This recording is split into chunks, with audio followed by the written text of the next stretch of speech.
Good morning, y'all. It is another thankful day. Another day to be thankful. It's another day to be thankful. And I don't feel good.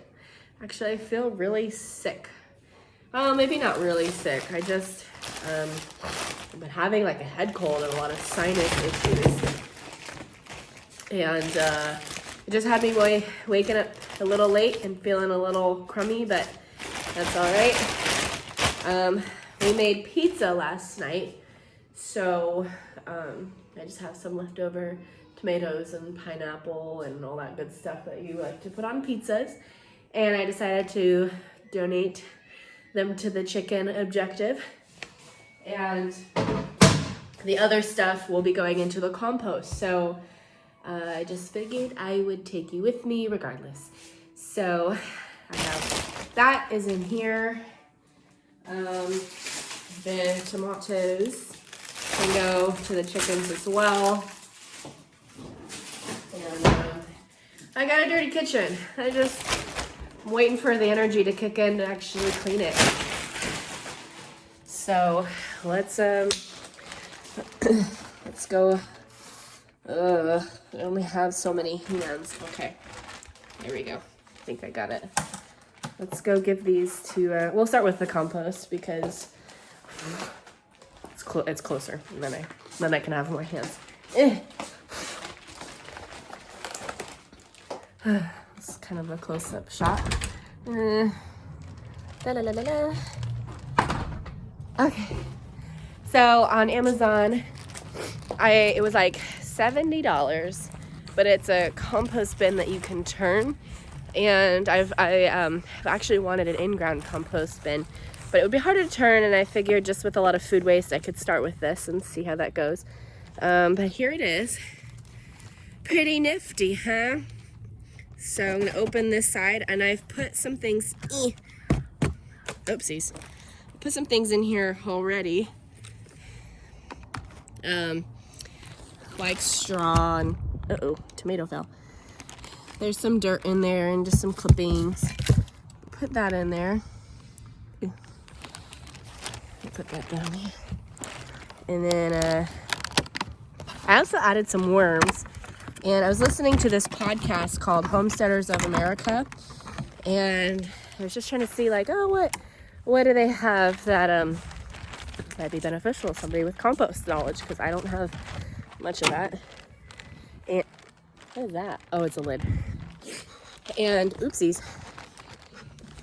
Anyways, on this podcast, they were talking about worm farming and how you can turn your compost, I think it was like 6 to 8 weeks. It'll be ready for the garden in like 6 to 8 weeks. And I don't know, don't quote me on that. But that would be really cool because I'm in growing zone, I think 9 or 10 in Southern California. So I can get some stuff started right away. And hi, buddy. This is my guy. And that would be really awesome so that I can, I don't know, just have some sense of accomplishment in the middle of winter that I grew something. Currently, I have tomatoes and they've been doing good. They're just kind of little, but that's okay. It's okay, gotta start somewhere. And I thought, oh man, I would love all these big raised garden beds, but it's kind of expensive to buy a lot of wood to make all these raised garden beds or, whatever. And I just thought, I'll just put them in the ground where I have the space. You might be thinking, Jillian, look at all this space you have. Well, underneath here is a leach field. And I don't know about you, but I don't really want to put a garden bed over a leach field in the ground. So that's why I was like, raised garden beds make sense. But by my house, I have a little bit of a planter. So I just stuck some stuff in the ground where I could. And then earlier this last summer, I was overjoyed. It's so muddy. I was overjoyed to grow pumpkins. And you could see how many pumpkins I grew on my Instagram at Jill's Chickie Co. That was really fun. The pumpkins did so well. Good morning, guys. Whoa, flighty. This is our baby. That's our winter hatchling. That one. I haven't named her, but she's pretty cute. At least I think it's a she. She is acting like a she, so I don't know. Oh, everybody's thirsty. Oh, and look at that. The water's out. Time to fill. Look at all this water. Hey guys, I got some stuff for you. Anyway, I had a hen, that one actually. She went broody and hatched out somebody else's eggs, and that's her baby. And they're pretty cool. And the duck pond gets dirty in 2 minutes. I mean, I could drain it, fill it with perfectly clean water, and it'd be green by the end of the day. So, drives me crazy. But, okay, brings me to my next point. I want a pond, or like a stock tank pond. And then I want the garden next to the stock tank pond. I'd have to add fencing to the garden because obviously chickens will go in there and eat everything up. And then I can get a pump and water the plants with the duck water, because if you didn't know this, I didn't know this, but duck poop can be used right away. Whereas chicken poop, you kind of need to give it some time, and it's more of a mulch than it is a fertilizer. But duck poop can be used almost instantly. Why is that? Why is that? I don't know. Something with nitrogen, maybe. I can't remember. But if anybody knows, please comment, and I would love to be educated in that. I don't know. Anyways, here you guys go. There's a little basil in there. But enjoy. Cedric, can you just let them have it? The happy chicken. Mud. I just don't. I love the rain, but this makes it really hard to homestead when everything's wet, and it's fine. But I just don't. I want to keep loving the rain. So there's that. Okay. Anyways, pretty chill morning. I just want to go crawl in bed.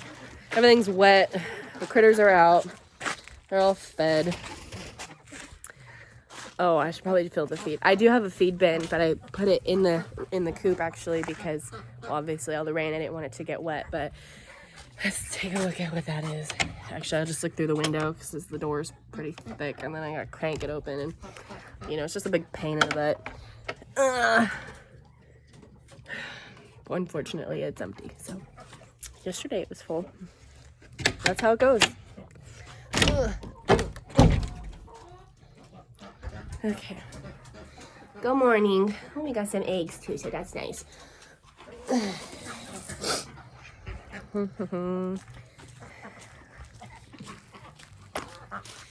Your feed bin. I store the feed with the cats. Reason being, the cats will prevent any mice from getting into the feed. That was kind of a no-brainer for me. Hi, guys. Say hi to our kitty cats.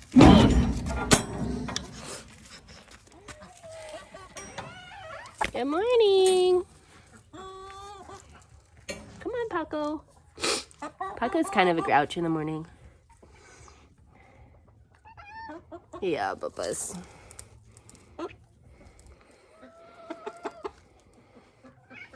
This actually used to be my kitchen island. And then we moved, and it already had a built-in kitchen island when we moved, so goodbye kitchen island. Yeah.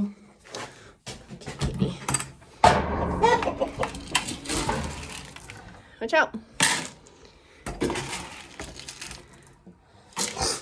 Okay. I said in the last video that I feed them every day at 5, but sometimes my husband will feed them, and he'll just give them wet food, and I give them wet and dry. And that usually is enough to kind of tide them over.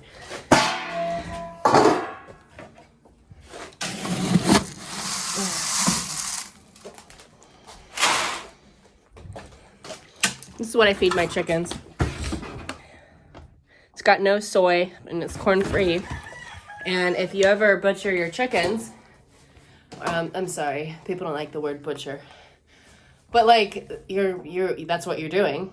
If you ever harvest your chickens, I was told that at the farmer's market by my favorite ever harvest gathering farms, I was told by them that soy makes the meat kind of tough.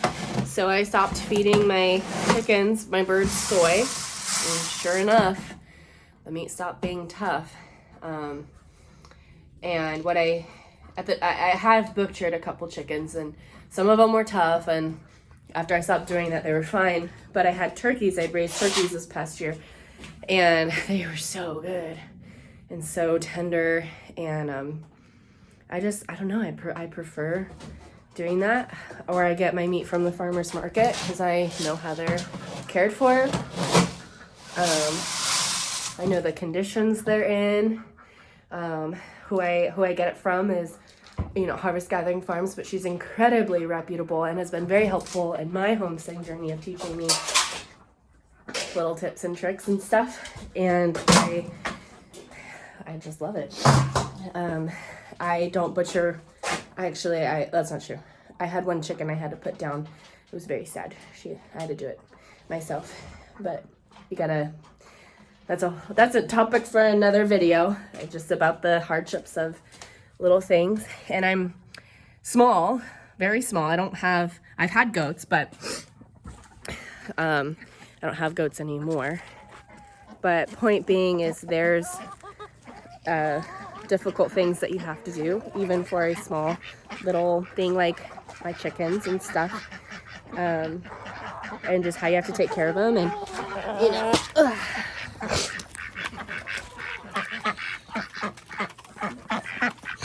why you gotta stand in it? Don't stand in it. There we go.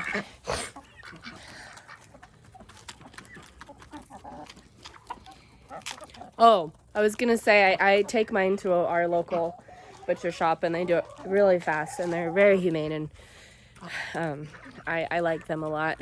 Eventually I'd like to learn how to do it here. I think it's less stressful for the animal when it's you're not transporting them. They're like, oh my gosh, what's going on? But I just don't know how. So one day when I learn how, and personally these are chickens I don't butcher. The one that I did harvest, she was a meat chicken, and I wasn't planning on getting a meat chicken. Actually, I was just planning on getting leghorns. And what happened was she just was mixed up. She got mixed up with the leghorn chicks, and she grew incredibly fast. Within the first 10 weeks of life, this chicken was enormous. And because they're a crossbreed of leghorn and I believe Cornish cross is what they're called, they can't interbreed, and their bodies just aren't built to sustain it. So that's also a kind of a controversial thing, is like, should we breed these chickens that aren't built to live, I guess? I don't know. Let me know in the comments what you think. Also, there's other kinds of meat birds that are really, really great for harvesting that aren't crossbreed or anything like that. Anyways, I'm sure I've talked your ear off long enough. I'm gonna go crawl into bed with my daughter, and we're gonna watch Bluey before I clean the kitchen. So anyways, thanks for watching.